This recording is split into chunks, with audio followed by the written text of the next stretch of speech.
എല്ലാവർക്കും എൻ്റെ വിനീത നമസ്കാരം. ഞാൻ ഇന്ന് കടുകിനെക്കുറിച്ച് തന്നെയാണ് പറയുന്നത്. 2 ദിവസം മുൻപ് ഞാൻ കടുക് അരച്ച് തൈരിൽ ചേർത്തിട്ടാൽ ഒരു ടൈപ്പ് സോറിയാസിസ് മാറും എന്ന് ഞാൻ പറഞ്ഞിരുന്നു. ഇന്ന് മറ്റൊന്ന് നിങ്ങൾക്ക് നൽകുകയാണ്.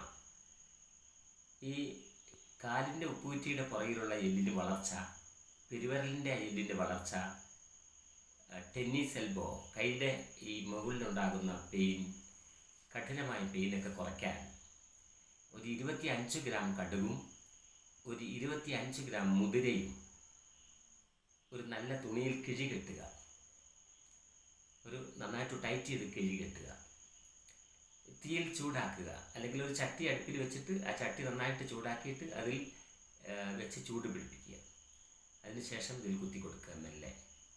അങ്ങനെ പല പ്രാവശ്യം ചെയ്താൽ ഉറപ്പായിട്ട് ആ വേദന കുറഞ്ഞു വരും.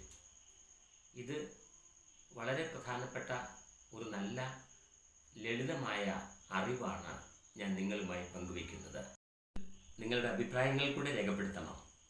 എല്ലാ ദിവസവും ഈ ലളിതമായ അറിവുകൾ ഞാൻ പങ്കുവെച്ചുകൊണ്ടേയിരിക്കും. നന്ദി, നമസ്കാരം.